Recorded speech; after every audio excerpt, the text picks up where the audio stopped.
Here I am cleaning up the bars and trying to determine the depth of the collateral groove on this chronically founded horse. One of the bigger problems that I see in a lot of these founded horses is that they grow a tremendous amount of heel, and that puts an excessive amount of pressure on their toe,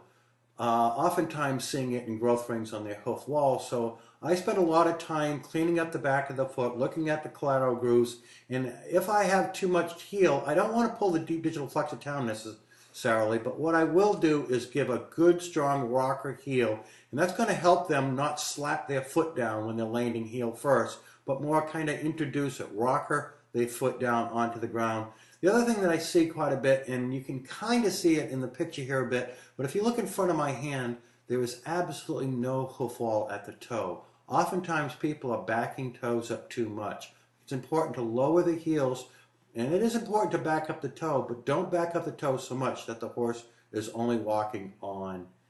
his sole. Now we're instituting a bunch of strips, and the reason for this is I'm trying to add extra caudal support, extra heel support, and also protect the sole. In a lot of these cases where the toe has been removed excessively and people have tried to stand these horses up, the coffin bone is in very close proximity to the sole. So adding this extra support with the strips of casting material I think works really well. Layer a number of strips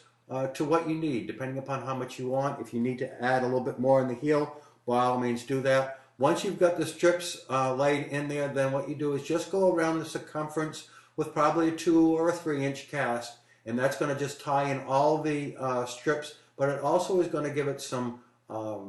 extra length around the circumference so that the horse isn't walking predominantly on its sole, but is carrying some of the weight on the wall, some of the weight on the sole, but most of the weight on